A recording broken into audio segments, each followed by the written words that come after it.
Olá, companheiros, nessa jornada que é a vida. Aqui quem vos fala é Igor Villanova. Eu recebi esse agradável convite de compartilhar com vocês nessa construção de entendimento espiritual. Agradeço desde já a oportunidade que recebo. E fechando os olhos e elevando os nossos pensamentos, rogamos nesse momento a presença da espiritualidade amiga, nos tornando mais sensíveis à sua influência, para que possamos ampliar as nossas percepções numa construção fraterna e amorosa. Estejamos juntos no desenvolvimento dessas ideias, bebendo da fonte que é o Evangelho. Que assim seja. Hoje, pessoal, a gente vai conversar um pouco a respeito do item 19. Ele está presente no capítulo 13 do Evangelho segundo o Espiritismo. E esse capítulo 13 diz que a mão esquerda não saiba o que faz a direita. É um capítulo todo dedicado à caridade. E é importante que a gente contextualize esse item 19 dentro do aspecto mais geral, quando, ao longo de todos os tópicos do capítulo 13, a espiritualidade vem nos convidar a ampliar a nossa vida material enquanto ainda nós somos encarnados, percebendo a docilidade, sendo mais afáveis, nos convidando pela caridade moral a suportar uns aos outros, a ampliar as nossas vontades e quereres, para conseguirmos superar o nosso egoísmo, o nosso orgulho. Nesse contexto, ainda chamo mais um ponto do nosso calendário que vai se aproximando no próximo domingo, uma data que nós escolhemos para representar uma relação bonita que nós construímos na nossa experiência encarnatória enquanto pais. Então, no item 19, nós vamos encontrar uma questão que busca saber o que a espiritualidade acha das pessoas que têm medo de fazer o bem porque têm medo de sofrer com novas ingratidões.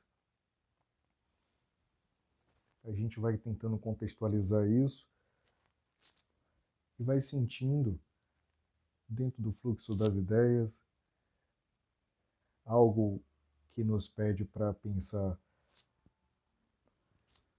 em experiências que nos magoam, que nos ferem, experiências que nos fazem ter desgosto sobre atitudes que nós adotamos por referência aos nossos valores e à nossa vontade de fazer o bem.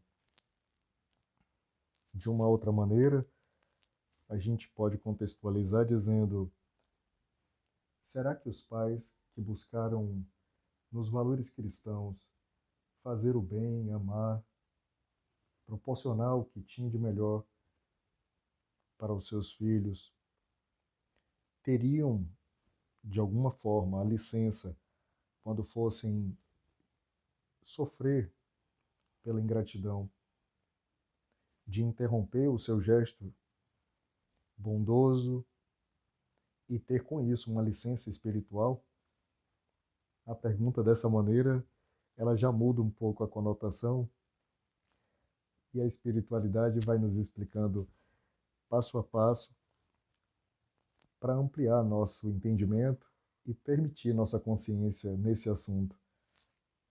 Então, É claro que viver os conflitos machucam e é habitual, muito costumeiro mesmo, que a gente perceba muitos homens nesse desempenho da paternidade se endurecendo ou ficando indiferente a respeito daqueles que provocaram essa mágoa no aspecto externo. Quase não notamos um sinal de tristeza, um sinal de mágoa, mas pela dureza que vemos, a gente consegue deduzir o que se passa em termos de sofrimento na alma daquele homem. Esse é um movimento muito costumeiro, mas ao mesmo tempo muito enganoso do ser humano. É apenas uma tentativa de compensar o medo de sofrer novamente. A gente entende, mas a espiritualidade nos chama a atenção que essa estratégia acaba sabotando a profundidade da experiência do amor e deixando esse homem preso à superficialidade da materialidade, com alguns escapes que ele pode encontrar no caminho.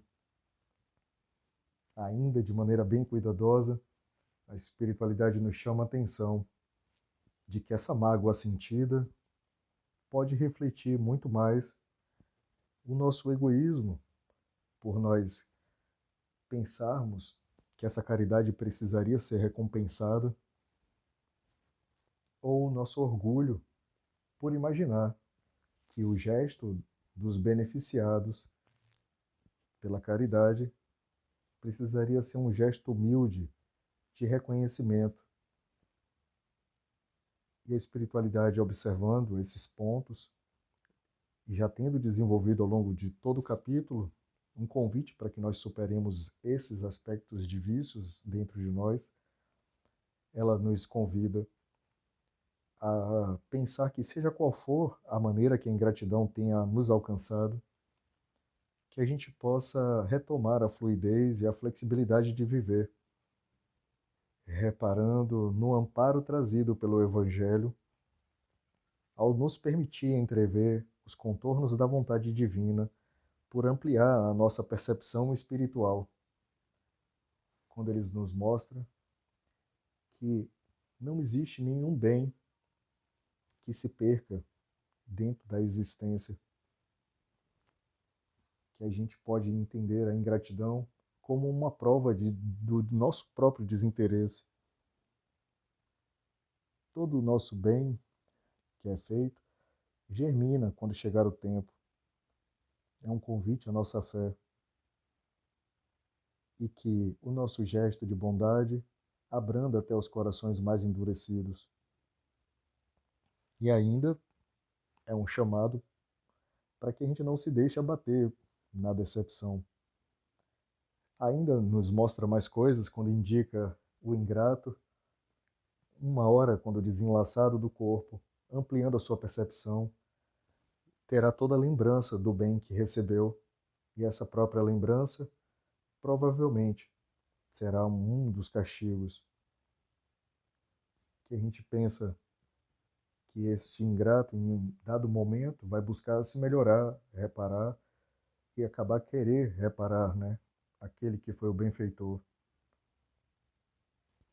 E aí eles nos dizem, toda semente vai contribuir quando ela é praticada no bem.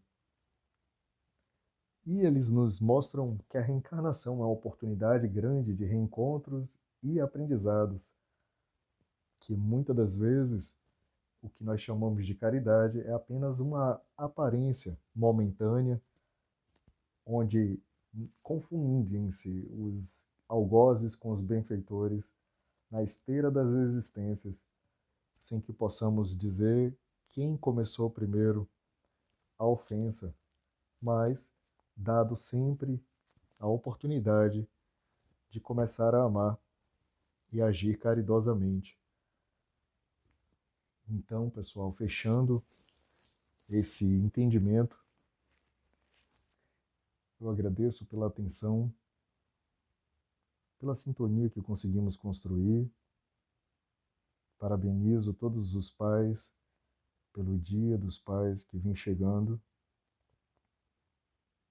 e por esse amor que podemos fazer brotar dentro de nós e no outro, com paciência e fé. A espiritualidade amiga nos acompanha e nos assiste no caminho do bem. Permitimos que possamos superar nossos vícios e nossas dificuldades quando nos dedicamos com a vontade de aprender. Que assim seja, estejamos todos em paz e bem. Até a próxima.